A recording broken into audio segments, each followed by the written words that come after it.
चलिए मंत्र पाठ। ओम सहनाववतु सहनौ भुनक्तु सह वीर्यं करवावहै तेजस्विनावधीतमस्तु मा विद्विषावहै। ओम शांति शांति शांति।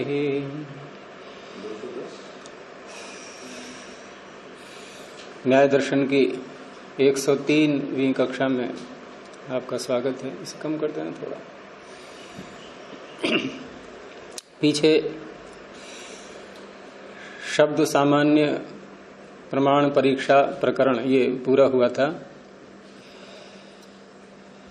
उसमें शब्द प्रमाण की सामान्य परीक्षा की गई थी, अर्थात शब्द प्रमाण कोई विशेष प्रमाण को लेकर के परीक्षा नहीं, अपितु जितने भी शब्द प्रमाण हैं जिस प्रकार के भी, सभी की परीक्षा।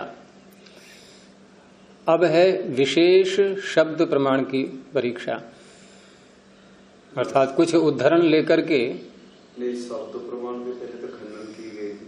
नहीं, वो तो परीक्षा हो गई। अब खंडन करने के बाद में फिर उसका हाँ, खंडन मंडन सब हो गया, सब हो गया, लेकिन वो था शब्द सामान्य, और अब है शब्द विशेष। तो शब्द विशेष में उदाहरण लेकर के और फिर उसका खंडन करेंगे, उसका फिर समाधान होगा। तो उसमें जिन विषयों में ये विशेष शब्द प्रमाण को लाकर के उन पर आक्षेप उठाएंगे, वो विषय हैं। तो इन्होंने वात्स्यायन जी ने भूमिका में कहा सूत्र की कि पुत्र काम इष्टि हवनाभ्यासेषु, पुत्र कामिष्टि, पुत्र को प्राप्त करने की इच्छा से जो इष्टि की जाती है उसमें, और हवन अर्थात होम अग्निहोत्र आदि, और अभ्यास, अभ्यास का यानी बार बार किसी कार्य को करना। तो इन तीन विषयों में शब्द प्रमाण की अप्रामाणिकता दिखाएंगे, पूर्व पक्षी दिखाएगा। हवन को अलग या इष्टि को अलग? हाँ, इष्टि अलग है, हवन अलग होता है। इष्टि के उद्देश्य से तो हवन है नहीं, इष्टि अलग है। अच्छा। हवन अग्निहोत्र में आता है। इष्टियां बहुत प्रकार की होती हैं। तो सूत्र बोलेंगे 58वां, तद अप्रामाण्यम अनृत व्याघात पुनरुक्त दोषेभ्य। तद शब्द से यहां पर प्रकरण तो वैसे शब्द प्रमाण का चल रहा था पीछे, लेकिन उसको न लेते हुए यहां स्वयं भाष्यकार ने तद से क्या लिया गया है वो आगे बता दिया है। तो यहां तद से जो शब्द विशेष प्रमाण के रूप में लाएंगे उसके विषय में कह रहे हैं कि तद अप्रामाण्यम, अर्थात तस्य अप्रामाण्यम, उसकी अप्रामाणिकता है। और उसमें ये तो उनकी प्रतिज्ञा हो गई कि तद अप्रामाण्यम, अर्थात वह शब्द प्रमाण प्रामाणिक नहीं है। अब उसमें हेतु देना होगा। तो हेतु दिया कि अनृत व्याघात पुनरुक्त दोषेभ्य। दोष शब्द सबके साथ में जोड़ देंगे। अनृत दोष, व्याघात दोष और पुनरुक्त दोष। पुनरुक्त पुनः कथन, पुनर्वचन। तो क्रम से लिया है इन्होंने, जैसे पुत्र काम और इष्टि, पुत्र कामिष्टि, हवन और अभ्यास तीन जो लिए थे, उसमें पुत्र कामिष्टि में अनृत दोष दिखाएंगे, हवन में व्याघात दोष दिखाएंगे, अभ्यास में पुनरुक्त दोष दिखाएंगे। पुत्र कामिष्टि एक शब्द, तो तीनों में अलग अलग दोष दिखाएंगे। तो इन दोषों के कारण इनकी अप्रामाणिकता है, ऐसा ये पूर्व पक्षी का सूत्र है। भाष्य देखिए कि तस्य इति, क्योंकि तद अप्रामाण्यम में समास करेंगे, तस्य अप्रामाण्यम तद अप्रामाण्यम, तो वो तस्य क्या है, स्वयं बताया कि तस्य इति शब्द विशेषम एव अधिकुरुते भगवान ऋषि ही। सम्मान पूर्वक गौतम जी को भगवान शब्द से कहा यहां भगवान ऋषि, कि गौतम जी ने यहां पर तस्य शब्द से शब्द विशेष को अधिकृत किया है। शब्द विशेष, विशेष जो एक प्रमाण के रूप में उदाहरण लेकर के उनको यहां ग्रहण किया है। अर्थ किया कि शब्दस्य प्रमाणत्वम न संभवति, शब्द का प्रमाणत्व ये संभव नहीं है। कस्मात, कारण क्या है उसमें, तो एक एक करके बताएंगे। पहले पुत्र कामेष्टि को लिया गया और सूत्र में पहले है अनृत, तो अनृत दोष, अनृत दोषात पुत्र कामेष्टौ, असत्य अनृत असत्य, यानी असत्यता का दोष आ रहा है इसमें। पुत्र कामेष्टि में अनृत दोष विद्यमान है, उसमें आगे बताएंगे कैसे है अनृत दोष। तो प्रमाण क्या है, क्योंकि शब्द प्रमाण का ये खंडन कर रहा है पूर्व पक्षी, तो शब्द प्रमाण को दिया कि पुत्र कामः पुत्रेष्ट्या यजेत। ये जो कल्प ग्रंथों में जो प्रमाण मिलते हैं कि पुत्र की इच्छा वाला, पुत्र कामः, पुत्रस्य कामः यस्य, पुत्र की कामना है जिसको, ऐसा व्यक्ति, उसके लिए कहा गया कि अगर आपको पुत्र चाहिए, यहां पुत्र से तात्पर्य विशेष गुण संपन्न पुत्र, सामान्य पुत्र नहीं। पुमान जायते इति पुत्रः, जो विशिष्ट गुणों से युक्त होता है, तो ऐसे पुत्र की कामना वाला पुत्रेष्ट्या, ये साधन हो गया कि पुत्रेष्टि से यजन करे, ये प्रमाण दिया। अब इसमें अप्रामाणिकता क्या है वो दिखा रहे हैं, अर्थात अनृत दोष क्या है इसमें। तो कहा इति, ये जो उद्धरण है, प्रमाण है, न इष्टौ संस्थितायाम पुत्र जन्म दृश्यते, इष्टि के संस्थित होने पर, संस्थित क्या है, सम्यक स्थिति। अब सम्यक स्थिति, स्थिति का अर्थ क्या होगा, ष्ठागति निवृत्तौ, जो क्रिया हो रही थी, इष्टि की जा रही थी, उस इष्टि की गति निवृत्ति हो गई सम्यक रूप से, अर्थात पूरी हो गई। तो संस्थिता, इसका अर्थ हो गया संपन्न, समाप्त हो गई। तो इष्टौ संस्थितायाम, इष्टि के समाप्त होने पर, यानी पूरी कर ली गई, परंतु पुत्र जन्म न दृश्यते, न को इधर ले लेंगे, पुत्र जन्म तो नहीं दिखाई दे रहा है, जबकि प्रमाण क्या कह रहा है कि पुत्र की कामना वाले को पुत्र इष्टि से यजन करना चाहिए। अब वो कह रहा है यजन तो कर लिया लेकिन पुत्र तो हुआ ही नहीं। अब कोई ये कहे कि पुत्र तुरंत कैसे हो जाएगा, भाई 9-10 महीने तो लगेंगे ही, लेकिन पूर्व पक्षी को इससे क्या लेना देना है?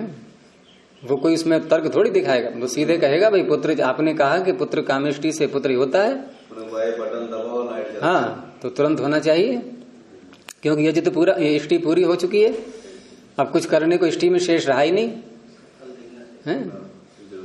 ऋतुजों को दक्षिणा दे दी गई, सारे कार्य हो गए, सब संपन्न हो गया, लेकिन पुत्र परिवार में अब भी नहीं दिखाई दे रहा है। तो इस तरह से यहां इस प्रमाण के द्वारा जो बात कही जा रही है उसे इन्होंने कहा यहां पर दृष्टार्थ। दृष्टार्थ इसलिए है क्योंकि ये अदृष्टार्थ नहीं है, ये उदाहरण, ये जो प्रमाण है ये अदृष्टार्थ नहीं है कि पुत्रेष्टि यहां करेंगे और पुत्र अगले जन्म में प्राप्त होगा, उसके लिए नहीं है ये। तो यहां दृष्टार्थ में उसने अनृतता दिखा दी पूर्व पक्षी ने। तो दृष्टार्थस्य वाक्यस्य अनृतत्वात्, दृष्टार्थ वाक्य के अनृत असत्य होने से क्या हुआ कि अदृष्टार्थम अपि वाक्यम, अब है तत्काल फल न प्राप्त होने के कारण हाँ अनृत हो गया ये। अनृत दिखाई देगा। तो जब दृष्टार्थ अनृत हो गया तो जो अदृष्टार्थ प्रमाण के रूप में वाक्य आते हैं वो भी अनृत होंगे, ऐसा जान लिया जाएगा, क्योंकि प्रमाण हमें यहां मिल गया कि ये दृष्टार्थ वाक्य है और झूठा निकला।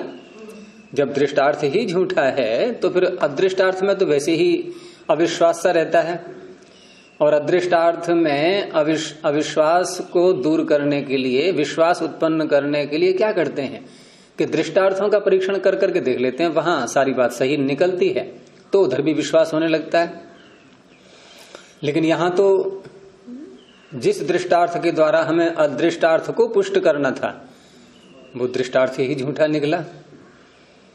तो अदृष्टार्थमपि वाक्यम, जो अदृष्टार्थ वाक्य हैं जिनका अदृष्ट अर्थ है उसको दिया आगे कि अग्निहोत्रम जुहयात स्वर्ग कामः, ये प्रसिद्ध वाक्य है, बहुत आता है ये है अदृष्टार्थ। क्योंकि यहां जो स्वर्ग की बात की जा रही है ये आगे के जन्मों में, तो स्वर्ग की कामना वाला यानी कि विशेष सुख प्राप्त हो आगे के जीवन में वो अग्निहोत्र करे, तो ये हो गया अदृष्टार्थ। तो इत्यादि अनृतम इति ज्ञायते, ये भी अनृत है, ये इससे जाना जा रहा है। दृष्टार्थ के द्वारा अदृष्टार्थ भी अनृत सिद्ध हो रहा है। ये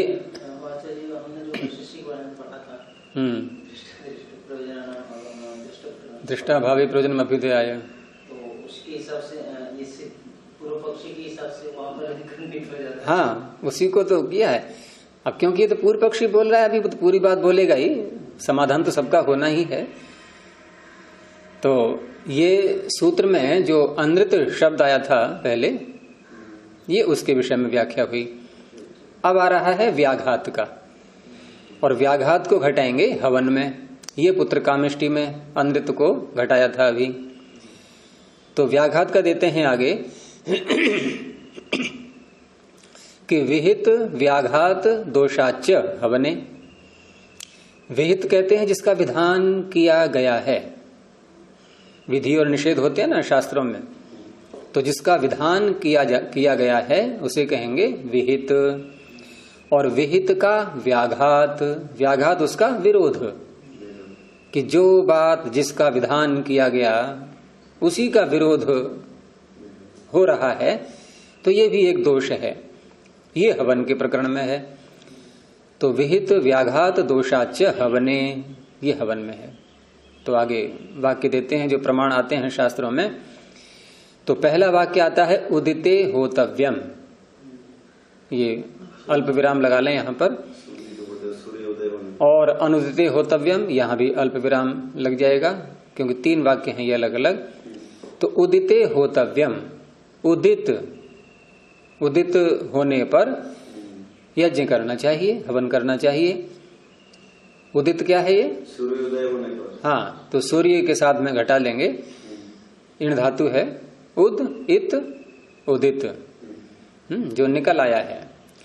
तो ऐसा सूर्य जब आ गया आकाश में उस समय यज्ञ करना चाहिए, ये अलग वाक्य हो गया।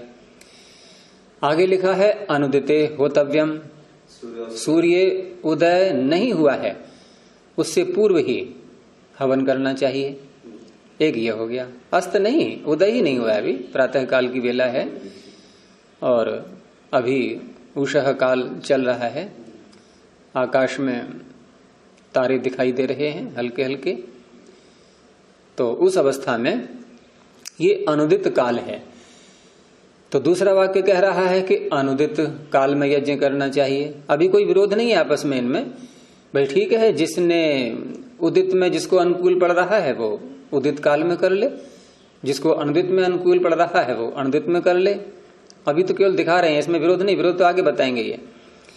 और तीसरा एक और विकल्प है, वो क्या है? समयाध्युषिते होतव्यम। समयाध्युषित ये एक इनका पारिभाषिक शब्द है और ये आता है संधि जो होती है, अर्थात सूर्य निकला भी नहीं है लेकिन निकलने की पूरी तैयारी, हल्का हल्का सा दिखाई देने लगा है, उसकी जरा सी रेखा आ चुकी है आकाश में। उसमें यूं ही व्याख्या की जाती है कि आकाश में तारे दिखाई देना बंद हो गए हैं, सूर्य दिखाई दिया नहीं है। इसे कहा गया है समयाध्युषित। और जब तक आकाश में तारे दिखाई दे रहे हैं ये अनुदित काल, और सूर्य दिखाई दे गया ये उदित काल। तो समयाध्युषित कौन सा हुआ कि सूर्य दिखाई तो नहीं दिया है अभी, लेकिन तारे दिखाई देना बंद हो चुके हैं। तो इसका अर्थ है कि सूर्य का प्रभाव पूरा आ चुका है आकाश में, तभी तो तारे नहीं दिखाई देंगे। अधि उपसर्ग है, वस धातु से बनेगा। हाँ, निष्ठा प्रत्यय करके संप्रसारण हो जाएगा। कुछ शब्द ऐसे होते हैं जो एकदम धातु का अर्थ उसमें वैसे पूरा पूरा नहीं घटता है, उनको कह देते हैं योग रूढ़ी। हल्का सा अर्थ उनका आ जाएगा और किसी विशेष अर्थ में वो प्रयुक्त तो होते हैं। तो ये संधि वेला, लेकिन संधि वेला ये प्रातः काल वाली ही है। ये संधि वेला तो सायंकाल की भी होती है। तो इस तरह से 3 प्रकार की विधियां हैं। ये क्या है? विहित विधान किया गया ना इनका, तो ये वाक्य हो गए विहित। अब इनका व्याघात दिखाएगा पूर्व पक्षी कि इति विधाय, ऐसा विधान करके। अब विहितम व्याहंति, जिसका विधान किया गया है, अब उसका यहां पर विरोध कर रहे हैं स्वयं ही शास्त्रकार। अर्थात जो शास्त्रकार जिनके वाक्यों को हम प्रमाण मान रहे हैं, शब्द प्रमाण के रूप में ले रहे हैं, और वही शास्त्रकार अपनी ही कही बात का अब खंडन करने लगे, विरोध करने लगे एक प्रकार से। वो विरोध कैसे है वो आगे दिखा रहे हैं। तो श्यावः अस्य आहुतिम अभ्यवहरति य उदिते जुहोति। ये उदिते होतव्यम के ऊपर ये वाक्य कहा गया कि अस्य आहुतिम, इसकी आहुति। किसकी? यजमान की। जो यजमान उदित काल में यज्ञ कर रहा है, आहुति डाल रहा है अग्नि में, इस यजमान की आहुति श्यावः अभ्यवहरति। श्याव, अब श्याव के 2 अर्थ हैं। एक तो रात्रि को बोलते हैं, या फिर कुत्ता अर्थ भी लेते हैं। पौराणिकों ने कुत्ता अर्थ भी किया है, काला कुत्ता। श्याव, श्याम रंग का जो कुत्ता है वो इस यजमान की आहुति को खा लेता है। अभ्यवहरति, अभ्यवहार किसे कहते हैं? भोजन, खाना। भोजन। कैसे पता लगा?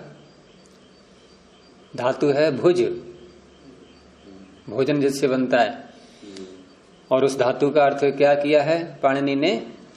भुज पालनाभ्यवहारयो हो। 2 अर्थ किए, पालन और अभ्यवहार।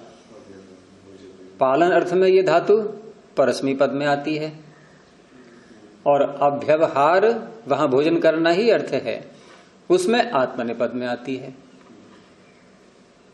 जैसे हम मंत्र बोलते हैं प्रारंभ में पालन अर्थ में हैं, यहाँ भुज धातु कहाँ है?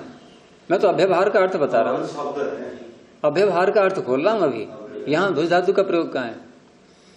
तो भुज धातु जैसे हम मंत्र बोलते हैं सहना ववतु सहनौ भुनक्तु, ये उसी का तो रूप है।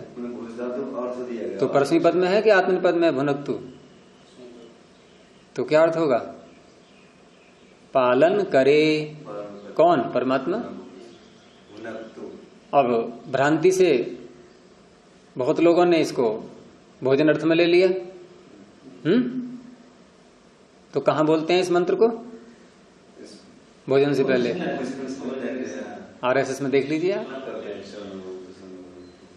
कारण क्या रहा उसका? भुनक्तु देख कर कि भुनक्तु आ गया, भुज धातु का प्रयोग आ गया। आ तो गया लेकिन परस्मी पद में है ये। और अन्य तर्क भी है इसमें कि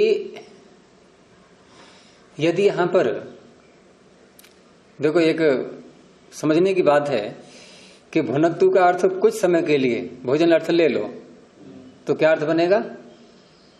प्रथम पुरुष का एक वचन है, क्या अर्थ बनेगा? भोजन करे, हम साथ साथ। क्या समस्या है? भोजन करे भुनक्तु, अरे खादतु क्या अर्थ है? सह खादतु, वह भोजन खाए। तो भुनक्तु भोजन करे, कौन करे? हम साथ साथ भोजन करें। हम कहाँ है? यहाँ प्रथम पुरुष है ये। सहनो। तो सह तो शब्द यहाँ सात अर्थ में है, तो कर्ता का अध्याहार करेंगे, कौन सा लाएंगे कर्ता? सह ही तो लाएंगे। वो वह कौन है? अच्छा, नौ आ गया अस्मत् शब्द का रूप।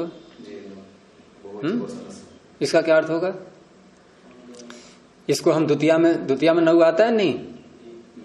द्वितीया, चतुर्थी और षष्ठी, तीन जगह आएगा। द्वितीया में आएगा तो हम दोनों को, षष्ठी में, चतुर्थी में आएगा हम दोनों के लिए, षष्ठी में आएगा हम दोनों का। तो यहां तो कर्म बन सकता है ये, हम दोनों को साथ साथ वह जो अध्याहार है वो खा जाए। सही है अर्थ? अब आप बताना दूसरों को ये। सह नौ अवतु, सह नौ भुनक्तु, यहां वाला है ये वाक्य जो बोल रहा हूं मैं। सह नौ भुनक्तु है, सह नौ, हम दोनों को साथ साथ भुनक्तु खा जाए परमात्मा। फिर आगे तेजस्वी नौ अधीतम अस्तु, इस पर ध्यान नहीं दिया गया। हमारा पढ़ा लिखा जो भी हम अध्ययन कर रहे हैं वो तेजस्वी बने, तेज से युक्त, ज्ञान से परिपूर्ण हो हमारा अध्ययन। ये भोजन में कहां घटेगा? फिर नौ, हम दो आ रहे हैं, क्या भोजन दो ही लोग करते हैं? भोजन दो ही लोग करेंगे, और या तो अकेला व्यक्ति भोजन करेगा या फिर समूह में हम मंत्र बोल रहे हैं।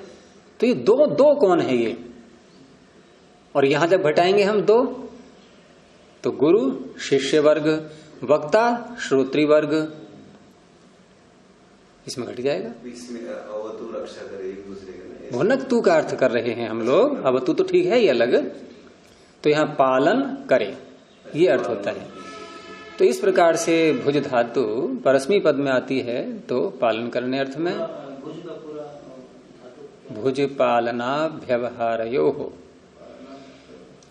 तो वहां जो अव्यवहार शब्द है ये भोजन करने अर्थ में है। तो वही वाक्य यहां पर है, अभ्यवहरति, वह कुत्ता उस यजमान की आहुति ले जाता है। किसकी?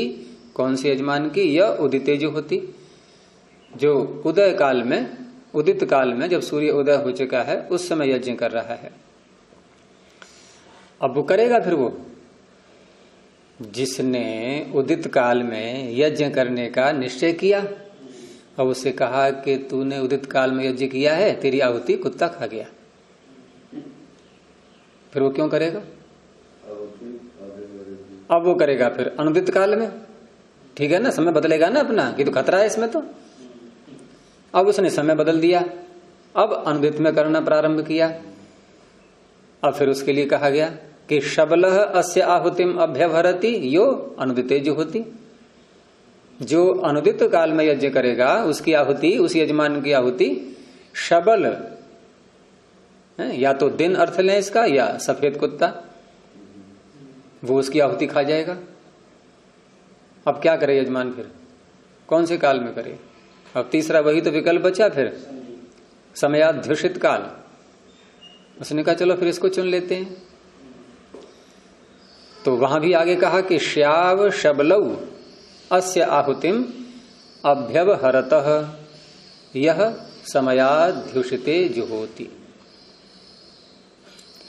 अब यहां डबल अटैक हुआ।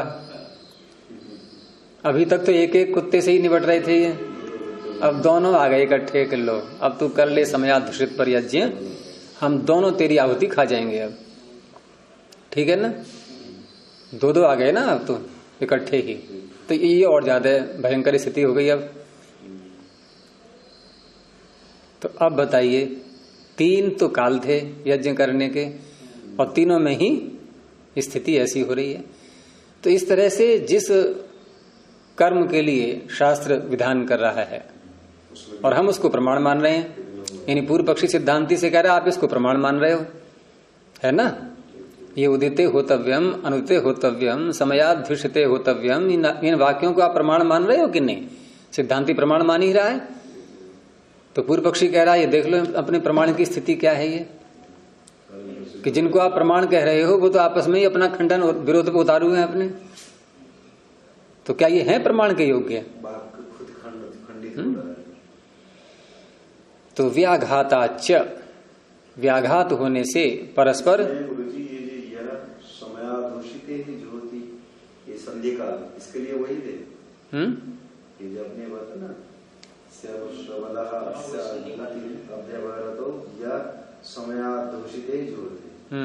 संधि काल में जो हवन करता है वो दोनों क्या है, ये दोनों कुत्ते जो है ना उसके आहुति खा लेते हैं। यही तो है। जो उदित में करेगा उसकी काला कुत्ता आहुति खा जाएगा। दिन अर्थ करेंगे तो उदित में करेगा तो रात्रि उसकी आहुति खा जाएगी, क्योंकि रात्रि चिढ़ गई उससे कि अच्छा तूने दिन में किया है यज्ञ, तेरी आहुति मैं ले जाऊंगी, अब कर ले दिन में। अब जब अनुदित में किया यानी कि रात्रि में किया, सूर्य अभी निकला नहीं है, दिन निकला नहीं है, तो दिन चिढ़ गया कि तूने रात्रि में किया है, तेरी आहुति मैं खा जाऊंगा।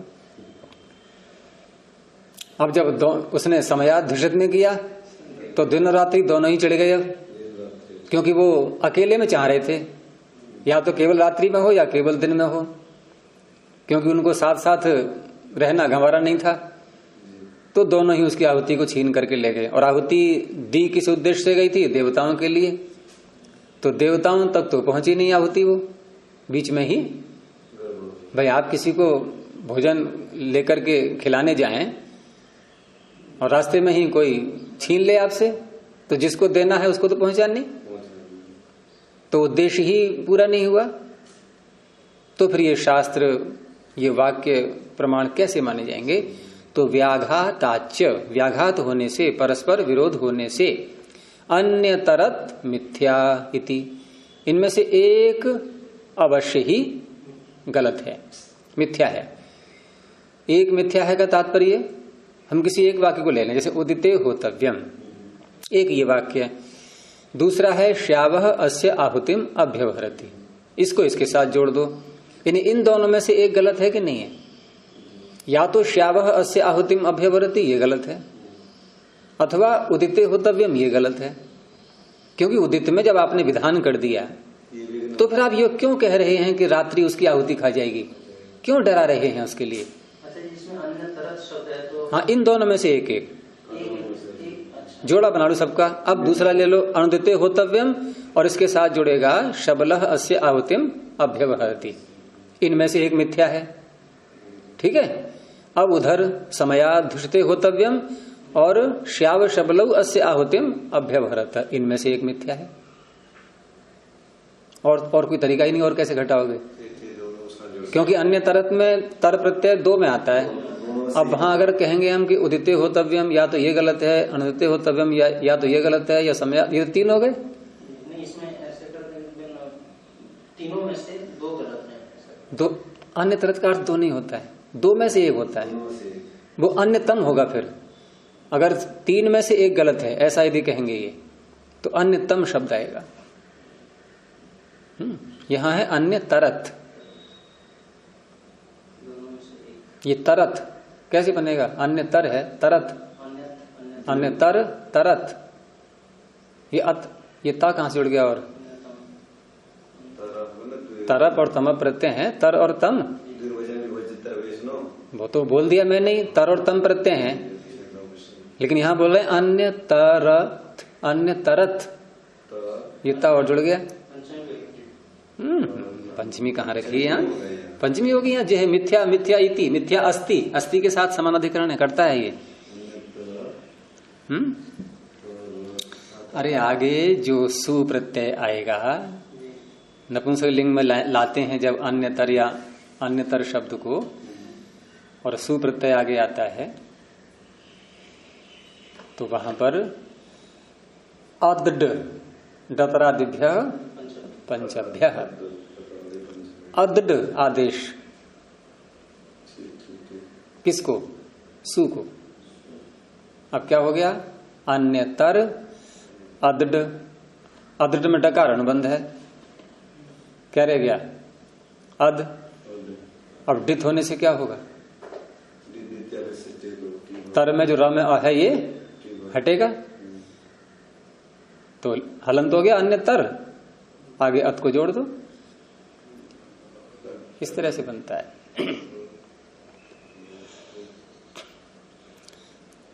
तो उसमें उदाहरण दिए हैं कतरत, कतमत, अन्यतरत, अन्यतमत, ऐसे करके। तो ये हो गया दूसरा जो दोष दिया था, व्याघात दोष। ठीक है, अब तीसरा लेते हैं। किसका? हलंत्यम। डित किया ही इसीलिए क्या है कि र का अ हटाना है, टी भाग का लोप करने के लिए। नहीं तो आवश्यकता क्या थी अद्ड कहने की? हलंत है। अद्ड डतरादिभ्य बोलूं कैसे फिर? मैं बोलने में आता नहीं ना, सूत्र कैसे बोलोगे? अद्ड डतरादिभ्य। तुम लिखा देखो उस पुस्तक में कैसे लिखा हुआ है।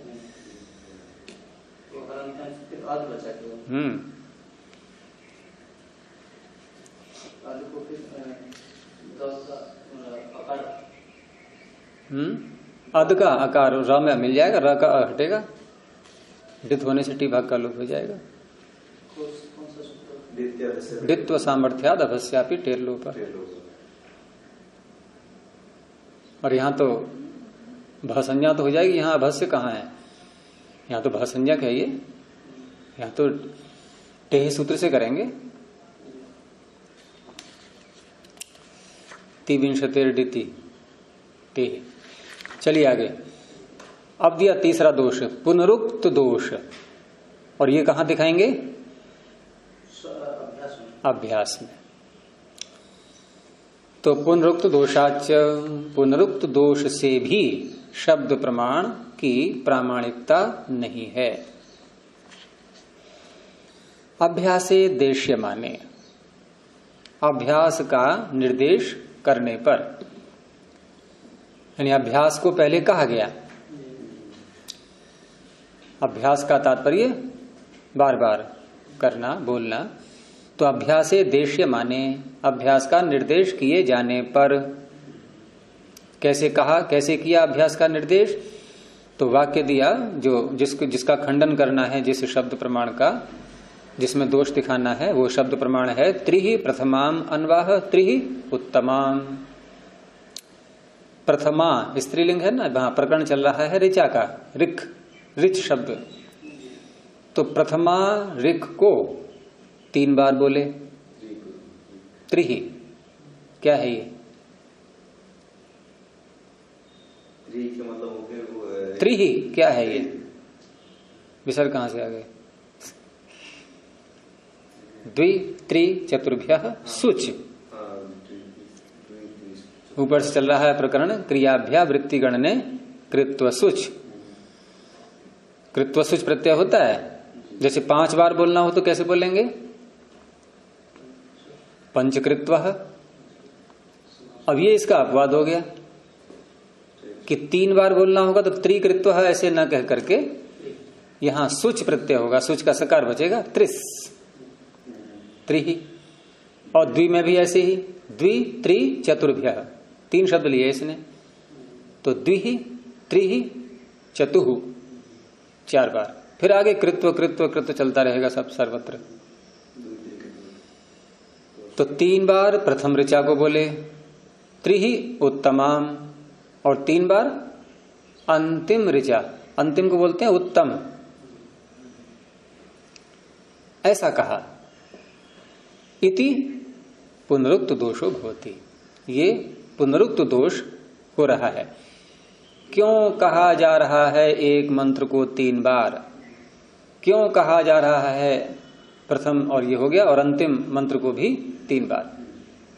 तो ये दोष है ये, क्योंकि बार बार कहना किसी वाक्य को ये दोष कहलाता है। तो पूर्व पक्षी इसमें दोष देख रहा है। तो दोष होने से ये भी प्रमाण नहीं है फिर, क्योंकि यदि कोई बार बार बोल रहा है तो क्या कहेंगे, बहुत मूर्ख व्यक्ति है ये, है? विक्षिप्त है, पागल है, कही जा रहा है। अरे क्या कमी थी मंत्रों की? क्या एक को ही बार बार बोलना पड़ता है संख्या पूरी करने के लिए? मंत्र हैं 13 सामिधेनी। ये दर्श पूर्णमास पद्धति में सामिधेनी नाम के 13 मंत्र आते हैं। उन 13 मंत्रों से जब आहुति दी जाती है शत्रु पर विजय प्राप्त करने के लिए, तो वहां 15 आहुति देने का विधान है और मंत्र हैं वहां 13। तो 13 मंत्रों में से 15 संख्या कैसे बनेगी? तो प्रथम जो मंत्र है उसको 3 बार कर दिया तो 2 संख्या बढ़ गई। ये 11 मंत्र, 13 बोल दिया मैंने, 11 मंत्र हैं। एकादश सामिधेनी बोलते हैं इनको, एकादश सामिधेनी। तो 11 मंत्र हैं। तो प्रथम को 3 बार बोल दिया, 2 संख्या ये बढ़ गई। अंतिम को 3 बार बोल दिया, 2 संख्या ये बढ़ गई, 4 बढ़ गई। 11 और 4 15। तो पुनरुक्तम च प्रमत्त वाक्यम, पुनरुक्त जब कोई वाक्य होता है तो ये प्रमत्त का वाक्य कहलाएगा फिर ये। और प्रमत्त का वाक्य क्या प्रमाण माना जाएगा? पागल की बात को प्रमाण मानते हैं। इस तरह से इन्होंने 3 दोष दिखाए पूर्व पक्षी ने। ये जो तमाम क्या है पंचघृता होती को नहीं लिया, यहाँ जिस बात को लिया उसी को लेना है।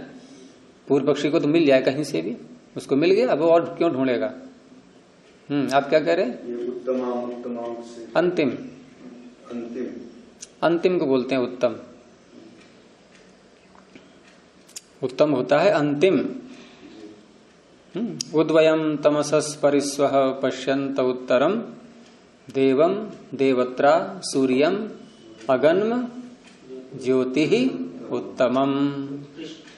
अंतिम ज्योति, अंतिम ज्योति परमात्मा, प्रकाश, ज्ञान का प्रकाश।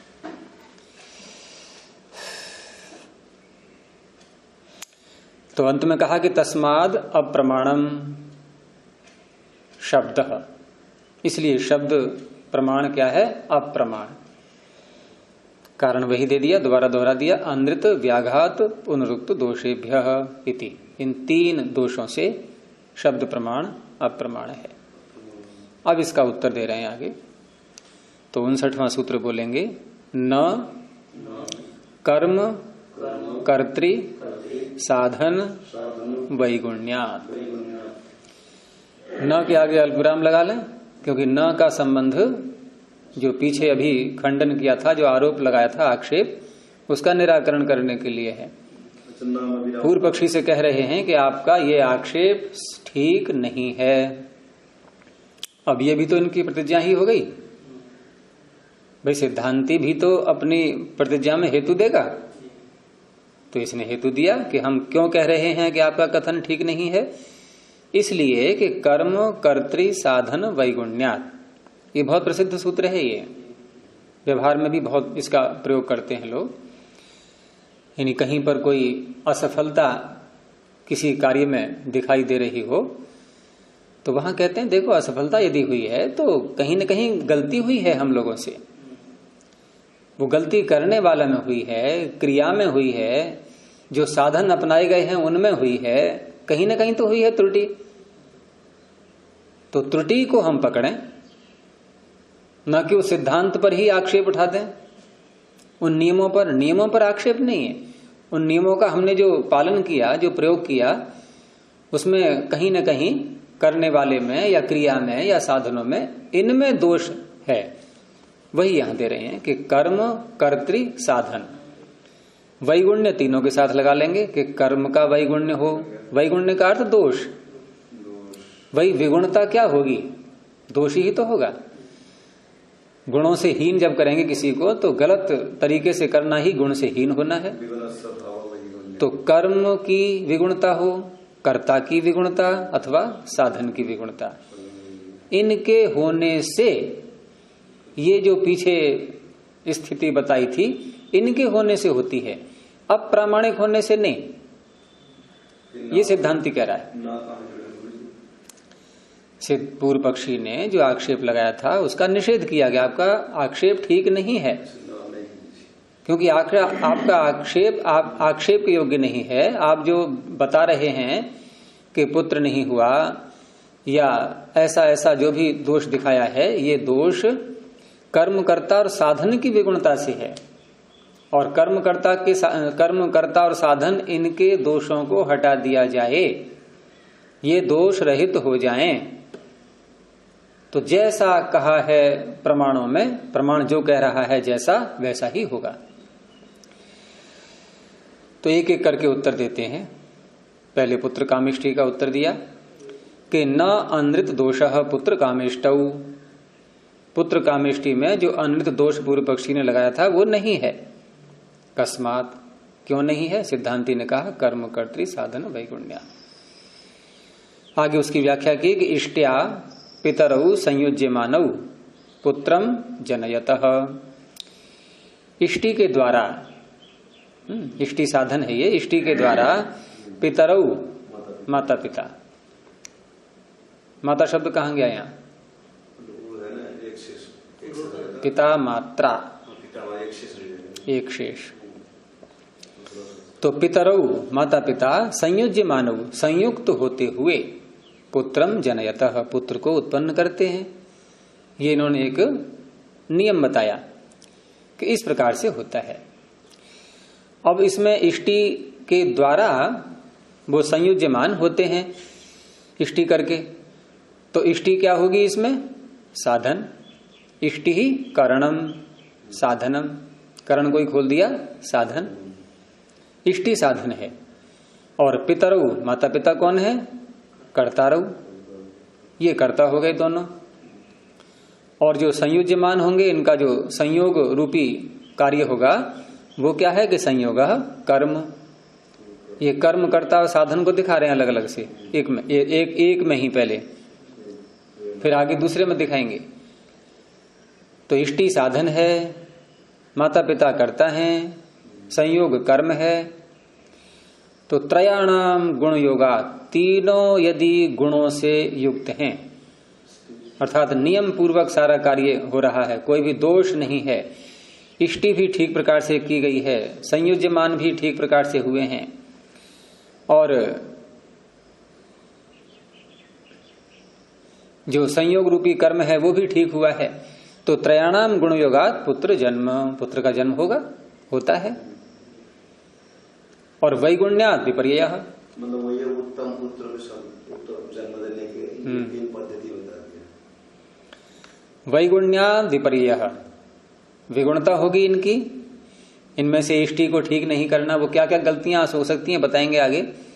तो इनमें जब विगुणता आएगी, इष्टि में अथवा माता पिता में अथवा कर्म में, तो विपर्यय, अब उससे उल्टा हो जाएगा। उल्टा होना क्या होगा? पुत्र का जन्म न होना।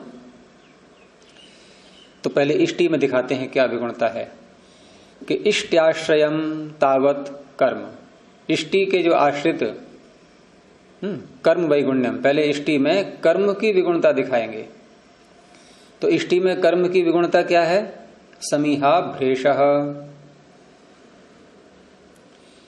इष्टि में कर्म की विगुणता, अर्थात जो इष्टि की जा रही है, जो याग किया जा रहा है पुत्र कामिष्टि, तो उसमें समीहा भ्रेषः, समीहा का भ्रेष, समीहा जो चेष्टा है उसमें जो क्रिया, समीहा चेष्टा होती है ना, यही चेष्टायाम, तो उसमें जो समीहा की गई है उसका भ्रेष है। भ्रेष का अर्थ है ठीक प्रकार से न करना, गलत तरीके से करना।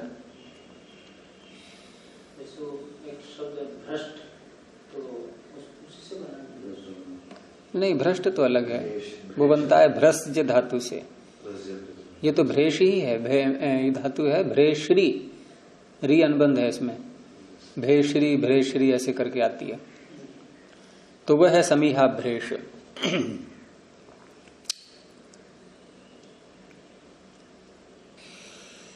और दूसरा दिया कर्तृवैगुण्यम। अब इष्टि में कर्ता की विगुणता, वो जो पुत्र जन्म में करता है वो तो माता पिता अलग हैं। अब यहां दिखा रहे हैं कि इष्टि में जो कर्ता की विगुणता है वो अविद्वान प्रयोक्ता, प्रयोक्ता है जो यज्ञ करने वाला है उसका विद्वान न होना। हाँ, ये कर्ता हो गया, कर्ता की विगुणता, यानी विद्वत्ता नहीं है उसके अंदर, यूं ही बस मंत्र रट लिए और यज्ञ करवाने पहुंच गया, पुत्र कामिष्टि किसी का, कोई विशेष योग्यता नहीं है उसकी। तो अविद्वान प्रयोक्ता और कपूयाचरणश्च, और निंदित कर्म वाला है। अब यहां पर स्वयं यदि माता पिता ही कर रहे हैं, यूं भी तो हो सकता है, तो उनको भी कहेंगे भाई अविद्वान है, वो भी अविद्वान है। और कपूयाचरण का तात्पर्य कि निंदित कर्म है उनके, जीवन में अन्य कर्म चल रहे हैं इष्टि के अतिरिक्त, वो सारे निंदित कर्म है। जैसे लोग पाप कर्म करते हैं और फिर मंदिरों में जाकर के या गंगा नहा करके सोचते हैं कि हमारे सब समाप्त हो गए, तो निंदित कर्म करने वाले। गुरुजी देखा जाए आज के जनरेशन कर्म खराब हो गए, ये यही उल्टा सीधा कर रहे हैं। और दूसरा इसमें यह भी अर्थ है कि उनका कर्माशय पाप से भरा हुआ है, कपूयाचरण कर करके उन्होंने अपना पाप कर्माशय बढ़ा लिया है, पुण्य कर्माशय नहीं है उस प्रकार का। और ईश्वर जो फल देता है वो किस आधार पर देगा?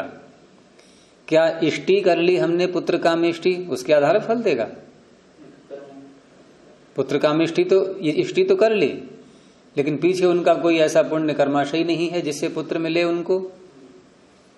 ये बात भी आती है ना जिसमें कि पुत्र तब प्राप्त होता है, मतलब जब दोनों का कर्माशय पुत्र का कर्माशय मिल खाता। यहाँ पुत्र कर्माशय को तो वह है ऐसा मान के चल रहे हैं, क्योंकि पुत्र परमात्मा के पास कोई जीवात्माओं की कमी नहीं है, इसलिए वहां तो शंका उठाना ही आवश्यकता नहीं है उसकी कोई, वो तो मिल ही जाएगा ऐसा जीवात्मा। बात यह है कि ऐसे जीवात्मा को अपने परिवार में वो माता पिता आह्वान करने के लाने के अधिकारी अपने को बनाए, जीवात्मा तो मिल जाएगा। जैसे किसी कंपनी का मालिक अपने वर्कर्स को, कर्मचारियों कहता है कि मेरे पास पुरस्कार देने के लिए तो है, लेकिन तुम अपने को योग्य बनाओ पहले। पुरस्कार तो मेरे पास अनेक प्रकार के हैं, लेकिन स्वयं को योग्य बनाओ, पुरस्कार मिलेगा। तो ईश्वर भी जो सारी व्यवस्थाएं कर रहा है फलों की, ये कर्माशय के ऊपर ही निर्भर है। अब कोई ये प्रश्न कर सकता है कि यदि कर्माशय अच्छा है माता पिता का, तो फिर इष्टि की ही क्या आवश्यकता है, पुत्र तो हो ही जाएगा। तो उसका भी उत्तर है, हो तो जाते हैं पुत्र, जिनके पुत्र हो रहे हैं क्या सब पुत्र कामेष्टि कर रहे हैं? पहली बात तो यहां उत्तम पुत्र की बात हो रही है। दूसरी बात, पुत्रियां भी तो हो रही हैं बिना इष्टि के। अब किसी को पुत्र ही चाहिए, उत्तम पुत्र, क्योंकि ये भी तो नियम है कि जो हमारे कर्माशय में पुण्य कर्माशय हैं उनसे ऐसा फल होगा ये निर्धारण नहीं होता है। जैसे आपके पास 1000 रुपए जेब में पड़े हुए हैं, तो क्या उन 1000 से आप बाजार में जाकर के कोई एक प्रकार की ही वस्तु ला सकते हैं क्या? कुछ भी चुन सकते हैं कि नहीं नहीं नहीं 1000 से तो यही वस्तु आएगी, दूसरी नहीं आ सकती है। आप 1000 से केवल जो है सब्जी ही ले सकते हो, मिठाई नहीं ले सकते। क्यों नहीं ले सकते? हमारी इच्छा है, हम जो चुने। यदि कोई ज्यादा मूल्यवान चीज हो। अब एक स्थिति यह है कि किसी बच्चे ने पुरस्कार, जैसे हम पीछे भी कहा था मैंने, बच्चे को पुरस्कार मिला और पिता को उसने पकड़ा दिया कि ये मुझे पुरस्कार मिला है, या पिता ने ही दिया पुरस्कार, बच्चे ने वापस किया कि आप ही रखो अपने पास में और जहां चाहो वहां मेरे ऊपर व्यय कर देना। इन्हीं पिता को अधिकार सौंप दिया, ठीक है ना। हम करते हैं व्यवहार में ऐसा समाज में कि अपनी जिम्मेदारी दूसरे को देते हैं कि आप हमारे विषय में आप स्वयं सोचें कि क्या करना है, क्या खरीद के लाएंगे हमारे लिए, आप स्वयं सोच लीजिए। अब पिता स्वयं सोचेगा फिर। अब यहां पुत्र की चॉइस नहीं चलेगी, पिता स्वयं ही सोचेगा। ऐसे ही यहां पर हमारे पुण्य कर्माशय में कर्म तो हैं, पुण्य कर्म हैं, लेकिन हमने चुनाव नहीं किया है कि हमें पुत्र चाहिए, धन चाहिए या क्या चाहिए। अब ईश्वर अपनी व्यवस्था से जहां जैसा अनुकूलता समझेगा, अवसर दिखाई देगा उसको, ईश्वर को, वहां वैसा फल संपन्न करा देगा वो। अब यहां उसे पुत्र ही हो ये तो आवश्यक नहीं है। अब दूसरी स्थिति कि हमारे पास पुण्य कर्माशय है और हमें ईश्वर ने यह भी अधिकार दे दिया है कि अपने पुण्य कर्माशय में से आप अपनी इच्छा से मुझसे कुछ भी मांग सकते हो, लेकिन उसके अनुरूप पुण्य कर्माशय होना चाहिए उतनी मात्रा में। अनुरूप का अर्थ यहां पर क्वालिटी नहीं, क्वांटिटी, उतनी मात्रा में होना चाहिए। जैसे हम वस्तु लाते हैं बाजार से, तो जितने मूल्य की वस्तु होती है उतने रुपए होने चाहिए। अब रुपए कुछ करारे हैं या कुछ गंदे से हैं या 100 के हैं या 500 के हैं, ये देखा जाएगा क्या? रुपए कैसे भी हों, लेकिन कर्म में तो क्वालिटी भी देखते हैं। कर्म में मैंने क्वांटिटी शब्द बोला ना, इसीलिए। तो ठीक है, क्वांटिटी भी देखते हैं कि कितनी मात्रा में है और कितने की कौन से स्तर का कर्म है, उसी के अनुरूप नहीं तो घटिया स्तर के कर्म है, घटिया तो नहीं कहेंगे इसको, मतलब अच्छे हैं लेकिन सामान्य अच्छे स्तर के हैं, तो उसमें अधिक खर्च हो जाएंगे। ज्यादा उच्च स्तर का कर्म है तो थोड़ा खर्च होगा, उत्तम वस्तु मिल जाएगी, इसमें क्या बात है। क्योंकि ईश्वर को तो पता है ही भाई इतने कर्मों का कितना फल हो सकता है, वो उसके ज्ञान में है ही पूरा। तो उस अवस्था में ईश्वर अपनी इच्छा से करेगा, हम नहीं कहेंगे तो, और हम कहेंगे तो हमारी इच्छा के अनुरूप। तो वही यहां कह रहे हैं कि कपूयाचरण, कपूयाचरण व्यक्ति है, पुत्र की इच्छा कर रहा है, बैलेंस उसका है नहीं उस प्रकार का। निंदित कर्म जिसने इकट्ठे कर रखे हैं अपने, हाँ, कपूय निंदित में आता है। और इसमें जैसे पुत्र और पुत्री आदि का जो होना है, वो दोनों हो जाएंगे। पुत्री की भी कामना कर सकते हैं हम, लेकिन कहा शब्द वही जाएगा, पुत्र कामिष्टि। पुत्री कामिष्टि नहीं बोला जाता है, ये सामान्य शब्द है ये। पुत्र से दोनों, हाँ, पुत्र शब्द दोनों का वाचक है, संतान का एक प्रकार से कह सकते हैं। पुत्र प्राप्ति के लिए किन नियमों का करना चाहिए पालन, और पुत्री के लिए क्या करना चाहिए? हाँ, तो वो भी नियम है, वो अलग है, वो इष्टि वाले नहीं है, यहाँ इष्टि वाला चल रहा है ये। कर्म के अंतर्गत, हाँ, वो अलग है कि किस किस प्रकार से यह गर्भाधान की प्रक्रिया में किन किन दिनों का चयन हो, कैसे कैसे हो, वो अलग है। लेकिन वहां भी ये कपूयाचरण वाला वहां भी बैठेगा कि ठीक है हमने बिल्कुल नियमानुसार उसी दिन को चुना, लेकिन कर्माशय वैसा है ही नहीं। अब हम दोष दें कि महर्षि दयानंद ने विधि गलत लिख रखी है ये, जैसे यहां ये पूर्व पक्षी दोष लगा रहा है कि इष्टि हो गई और पुत्र हुआ ही नहीं। बलवान होते हैं, रोक देते हैं। हाँ, नहीं, बलवान होते हैं, रोक देते नहीं है नहीं। जैसे हम बाजार से 1000 की चीज लेने गए और हमारे पास निकले 500, तो 500 ने रोका नहीं है हमें, 500 में वो सामर्थ्य नहीं है कि वो वस्तु दिला पाए, रोका किसी ने नहीं है। जैसे किसी को मान लीजिए कोई शारीरिक रोग आदि हो या और कुछ कारण हो तो अलग बात है, लेकिन यदि स्वस्थ है और कर्माशय न हो पीछे का, कर्माशय न हो तो तब भी नहीं होगा, तब भी नहीं होगा।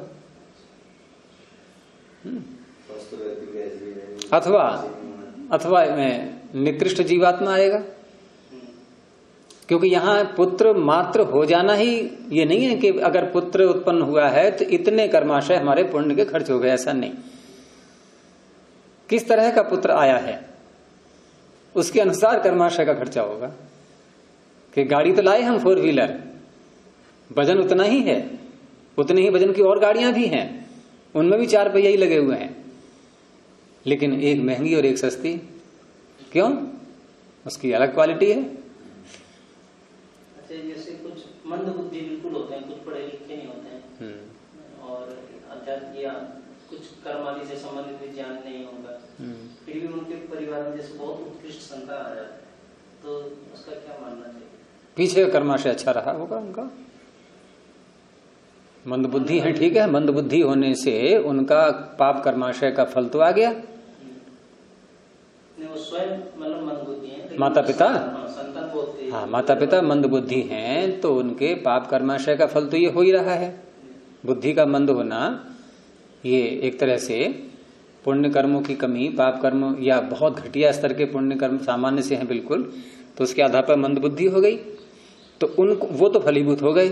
अब कुछ अच्छे कर्म भी उनके शेष रह गए हैं, है ना, तो उसके अनुसार यहाँ उत्तम संतान भी आ सकती है, ऐसा कुछ नहीं है। और फिर ये ऐसे विषय हैं, ये कर्म के विषय में, कि व्यास जी ने भी वहां पर दुर्विज्ञाना, यही शब्द आया ना, कर्म गति ही विचित्रा, हाँ, तो दुर्विज्ञाना का अर्थ गलत यानी खराब ज्ञान से जानी जाती है, ऐसा नहीं, कठिन। जैसे हम कहते हैं पहाड़ को दुर्ग, वो किले को, तो दुर्ग का अर्थ क्या है? दुष्ट तरीके से हम गमन करेंगे वहां, ऐसा नहीं, कठिनता से पहुंच पाएंगे। है? रास्ता कैसा है? दुर्गम। तो दुर्गम का अर्थ है यहाँ गलत तरीके से चलो, टेढ़े मेढ़े होकर भागते हुए, धक्का देते हुए धर को, ऐसे नहीं, कठिनता से। ईशद्दु सुषु कृच्छ्रा कृच्छ्रार्थ शुकल, तो कृच्छ्र जहां कष्ट होता है उसमें दुह शब्द आता है, दुर। तो ये हो गया कर्तृ वैगुण्यम। और साधन वैगुण्यम, अब साधन में क्या होगा? इष्टि में, साधन में इष्टि में हम क्या करते हैं भाई? जो सामग्री वगैरह है, अन्य वस्तुएं हैं, घी है, समिधाएं हैं, अब इनमें कोई विगुणता, तो जैसे हवि ही असंस्कृतम, हवि में सब चीजें आ गई, अब समिधाएं भी ले सकते हैं इसी में, सब जो कुछ भी साधन है यज्ञ में, तो हवि कैसी है? असंस्कृत। जैसा निर्देश शास्त्रों में कहा गया है कि उसको संस्कृत करके यज्ञ में, अग्नि में डालना चाहिए, वैसी नहीं है। उपहतम, उपहत है, खराब है, ये समिधाएं हैं, घुनी हुई हैं, गली हुई हैं, या हवि में ही कीड़े पड़ गए हैं, बहुत प्रकार के इसमें। हूयते यह स, हूयते यत तत् हवि ही, जिसको अग्नि में डाला जाए वो हवि है। अग्नि में समिधाएं डालते हैं कि नहीं? वो भी हवि हो गई। हम लोग हवि का अर्थ रहते हैं केवल घी सामग्री, समिधा भी तो डाली जा रही है साथ साथ। तो इनका असंस्कृत उपहत होना ये साधन की विगुणता है। और मंत्र भी तो साधन के रूप में ही है। अब मंत्र बोले तो मंत्रा न्यूनाधिका स्वर वर्ण हीना इति, कम बोल दिए, अधिक बोल दिए, स्वर और वर्ण ये आएंगे उच्चारण की दृष्टि से, कि स्वर कम कर दिया, वर्ण कम बोल दिया, खा गए बीच में ही।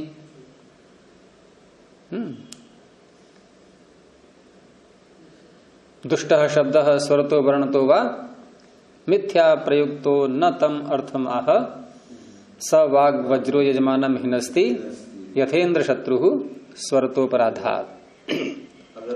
अवश्य आज के जो हवन किया जाता है, तो अगर ये इस दृष्टिकोण देखा जाए तो बहुत कुछ तो गड़बड़ मामला है। तो गड़बड़ है तो गड़बड़ ही कहा जाएगा उसको, उसमें क्या बात है? उसमें संकोच क्या है कहने में? कुछ नहीं। सारे दोस्त मतलब एक व्यक्ति हवन अगर नहीं करता है और एक दोष युक्त तो करता है, तो नहीं करने वाला का पाप नहीं लेगा, तो करने वाला का पाप लगेगा। फिर तो करने वाले को पाप जो कर रहा है उसमें लगेगा, जो गलत मंत्र बोल रहा है उसमें पाप लगेगा, नहीं कर रहा है उसको नहीं करने का पाप लगेगा। कर्म अलग अलग है दोनों के, दोनों ही फंस रहा है। आगे कहा कि दक्षिणा भी तो इष्टि का साधन है। अब दक्षिणा दी पुरोहित के लिए, कैसी थी वो? दुरागता, गलत तरीके से कमाई हुई थी।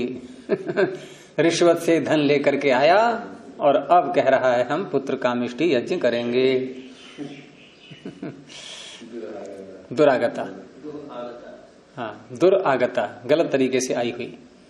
या हीना, कम दे दी। अब कम देगा जब दक्षिणा तो क्या होगा? यज्ञ का फल पुरोहित ले जाएगा, क्योंकि उसको दक्षिणा तो मिली नहीं पूरी। यजमान को यज्ञ का फल तब मिलता है जब पुरोहित को उसकी दक्षिणा यथोचित दे दे। क्यों? यज्ञ के फल को बचाने के लिए। यज्ञ के फल को बचाने के लिए कि यज्ञ का फल उसका सुरक्षित रहे, उसके लिए, नहीं तो यज्ञ का फल छिन जाएगा। अब यज्ञ का फल छिन गया तो पुत्र कहां से हो जाएगा? जिस फल को पुत्र को प्राप्त करने के लिए यज्ञ करवाया था, इष्टि करवाई थी, और पुरोहित को दक्षिणा कम दे दी, तो वहां पर भी ये वैगुण्य हो गया साधन का। अथवा निंदिता च, निंदित है दक्षिणा। अब निंदित दक्षिणा को इस रूप में भी ले सकते हैं कि दी तो, लेकिन पुरोहित ने मांगा, थोड़ा बुरा लगा पुरोहित को पहले, तब बड़े बेमन से बार बार कहने पर तब दी है। ये निंदित तरीके से देना हो गया। दी तो है दक्षिणा लेकिन निंदित प्रकार से, इस तरह से ले सकते हैं। तो ये सब क्या है? ये साधन की विगुणता। अब दिया है कर्म की विगुणता। ये सब इष्टि में चल रहा है, ये इष्ट्याश्रयम, इष्टि के आश्रित हैं ये सारे कार्य भी। फिर आगे और बढ़ेंगे कि अथ उपजनाश्रयम कर्म वैगुण्यम, नहीं उपजन का आ गया, अब तो ठीक है। उपजनाश्रयम कर्म वैगुण्यम, अब उपजन के आश्रित। अभी क्या चल रहे थे? इष्टि के आश्रित। इन इष्टि के आश्रित कर्म की विगुणता क्या थी? समीहा का भ्रेष। इष्टि के आश्रित कर्ता की विगुणता क्या थी? अविद्वान प्रयुक्ता और कपूयाचरण। इष्टि के आश्रित साधन की विगुणता क्या थी? हवि का असंस्कृत होना, उपहत होना, और उसी साधन में ही मंत्र आ गए, उसी साधन में दक्षिणा आ गई। ठीक है, तो कर्म, कर्त्री और साधन, ये तीनों इष्टि के आश्रित। अब उपजन के आश्रित। उपजन से यहां पर तात्पर्य उत्पत्ति से संबद्ध। उपजन माने उत्पत्ति, उससे संबद्ध पहले दिखा रहे हैं कर्म की विगुणता, फिर कर्ता की दिखाएंगे, फिर साधन की दिखाएंगे। तो उत्पत्ति से संबद्ध कर्म की विगुणता क्या है? मिथ्या संप्रयोग। उपजन उत्पत्ति, पुत्र की उत्पत्ति जो कही जा रही है, उससे संबद्ध बातें बताई जाएंगी। अब तो मिथ्या संप्रयोग, माता पिता का जो संप्रयोग हुआ ये मिथ्या है, गलत तरीके से, विधि पूर्वक नहीं किया, आपस में उनमें प्रेम नहीं था, या अन्य कोई कारण रहा, या समय उचित नहीं चुना गया गर्भाधान के लिए, तो ये कहलाएगा मिथ्या संप्रयोग। और इसमें कर्ता की विगुणता क्या होगी? माता पिता कर्ता बनेंगे उसमें, उत्पत्ति में, तो उनकी विगुणता है कर्तृवैगुण्यम योनि व्यापादः, गर्भाशय का ठीक न होना, या बीजोपघातः, बीज शुक्र रज इत्यादि इनका उपघात, विकृत होना इनका, तब भी संतान उत्पन्न नहीं होगी। और उसी उत्पत्ति से संबद्ध साधन की विगुणता क्या होगी? साधन वैगुण्यम। तो कहा साधन वैगुण्यम इष्टौ अभिहितम, साधन तो इष्टि ही है इसमें भी, और वो हम पीछे कह चुके हैं। और साथ में एक और भी कहा कि लोके च, लोक में जैसे कहा जाता है कि अग्नि कामो दारुणी मथनियात, जिसको अग्नि की कामना है वो दारुणी को मंथन करे। दो वचन है, दारु दारुणी दारूणी, तो दो अरणी, उत्तरारणी अधरारणी, उत्तर अरणी अधर अरणी। एक नीचे रखते हैं अरणी, हमने देखा है यज्ञों में, ये हम गए हैं सोमयाग में, महाराष्ट्र में 2 बार वहां भी गए थे, गुजरात में जूनागढ़ में गए थे, और वहां पर ऋत्विज के रूप में भी हमने भाग लिया था वहां गुजरात में। तो वो कारण दूसरा हो गया था, वहां 16 ऋत्विज चाहिए होते हैं। अब अचानक कुछ ऋत्विजों की कमी पड़ गई, तो कमी पड़ गई तो 2 ऋत्विज हैं, मैं था और पिताजी थे, दोनों को ले लिया गया था। तो उसमें उनकी वेशभूषा भी अलग ही होती है बिल्कुल, नीचे केवल धोती, ऊपर केवल चादर, बस इस तरह से। तो वहां उत्तर अरणी ऊपर, नीचे अधरणी, नीचे वाली होती है अधरारणी, और उत्तर की अरणी होती है वो वैसी होती है जैसे रई होती है ना मथने की, उसमें रस्सी लगा करके, और नीचे वाला जो है नीचे रख करके उसको ओखली की तरह होती है नीचे वाली, और थोड़ा सा उसमें आसपास में कुछ लकड़ी का बुरादा या अन्य वस्तुएं पहले भर देते हैं थोड़ा सा उसमें, और फिर एक व्यक्ति उसको पकड़ता है ऊपर वाले को, जिसको मूसल कह दो, और सामने वाला व्यक्ति जो है रस्सी उसमें बांध करके, और बहुत वेग से, बड़ी देर लग जाती है कभी कभी, तो बहुत बड़े परिश्रम, पसीने छूट जाते हैं, और जोर से ऐसे करके ऐसे, तो हल्का हल्का सा धुआं दिखाई देगा। तो धुआं हुआ जिसका अर्थ है अग्नि, तो बीज तो आ गया। फिर उसको हवा हवा करके इस तरह से करके उसको बढ़ाते हैं, फिर ऐसे, फिर उसको दूसरे उसमें कंडे इत्यादि में या फूंस में लेकर के तब वेदी में रखते हैं। अगर लकड़ी नीचे वाली गीली है तब भी बहुत समय लग जाएगा, और करने वाले को विधि नहीं आ रही है तो भी बहुत समस्या, फिर बदल बदल के करते हैं। लेकिन ऋत्विजों का अभ्यास होता है जो ये कार्य करते हैं। तो लोके च लोक में जैसे कहा जाता है कि अग्नि की इच्छा वाला दारुणी का मंथन करे। अब ये विधि वाक्य हो गया, इति विधि वाक्यम। तत्र कर्म वैगुण्यम, वहां कर्म की विगुणता क्या होगी कि मिथ्या अभिमंथनम, गलत तरीके से मंथन हो रहा है, विधि आई नहीं रही है। और कर्तृवैगुण्यम प्रज्ञा प्रयत्नगतः प्रमादः, प्रज्ञा माने बुद्धि, अब बुद्धि के द्वारा जो प्रयत्न किया जा रहा है उसमें प्रमाद है, यानी सक्षम तो है लेकिन रुचि पूर्वक नहीं कर रहा है व्यक्ति कार्य, ये कर्ता की विगुणता। और यहां पीछे वाला था मिथ्या अभिमंथनम, प्रयास तो पूरा कर रहा है परिश्रम, लेकिन विधि गलत है। और आगे वाले विधि तो ठीक है लेकिन प्रयत्न की न्यूनता है विधि सही है लेकिन जोर लगा ही नहीं रहा है समर्थ होने पर भी, ये प्रमाद हो गया। क्योंकि प्रमाद वहां घटता है जहां समर्थ होने पर भी नहीं करता है व्यक्ति कार्य, और शक्ति पूरी है नहीं, शक्ति ही नहीं है, शक्ति ही नहीं है, और जितनी है उतनी पूरी लगा दी, लेकिन लगा तो दी पूरी थी, वो उतने से काम होना नहीं था। भाई 100 किलो की बोरी उठानी है, अब व्यक्ति ने सारी ताकत लगा दी अपनी, लेकिन वो सारी ताकत भी उस बोरी के लायक नहीं थी। एक ऐसा है कि जो 150 क्विंटल की उठा सकता है, वो 150 किलो की भी, और 100 किलो की नहीं उठा रहा है, क्या कहेंगे, जो कितनी मक्कारी कर रहा है ये क्या है, प्रमाद है? और पता है सामने वाले को ये उठा सकता है, उसने देखा है 150 किलो उठाते हुए, और यहाँ 100 किलो में जो है नखरे दिखा रहा है। तो प्रज्ञा प्रयत्नगतः प्रमादः। और साधन की विगुणता क्या होगी इसमें अग्नि मंथन में कि आर्द्रम सुशिरम दारु, लकड़ी कैसी है, आर्द्र है, सुशिर है, छिद्र सहित, हाँ वो भी नहीं पकड़ पाएगी अग्नि, ऐसी दारू है ये, दारू माने लकड़ी। तत्र फलम न निष्पद्यते, अब यहां फल की निष्पत्ति, फल की सिद्धि नहीं हो रही है। और पूर्व पक्षी कहने लगे कि इसको ये अनृत दोष है, तो सिद्धांति कहता है इति न अनृत दोष, ये अनृत दोष नहीं है यहां पर। है गुण योगे न, यदि गुण पूर्वक ये सारा कार्य किया जाए तो फल निष्पत्ति दर्शनात्, तो फल की निष्पत्ति देखी जाती है, इसलिए अनृत दोष नहीं है। तो जैसे लोक में, ये लोक का उदाहरण दिया सिद्धांति ने, एक लोक का उदाहरण दिया, उस उसको दिखाने के लिए पुत्र कामेष्टि वाले में कि क्यों नहीं वहां पर ऐसा होता, पुत्र क्यों नहीं मिल पा रहा है, तो लोक का उदाहरण दिया उसने कि हाँ अग्नि मंथन वाली बात जो है वो समझ में आ गई उसके भी, पूर्व पक्षी के भी। तो जैसे यहां पर अग्नि मंथन की प्रक्रिया में इस प्रकार से समस्या आती है, फल की निष्पत्ति नहीं हो पाती और ठीक तरह से करते हैं तो फल की निष्पत्ति हो जाती है, अग्नि जल जाती है वहां पर।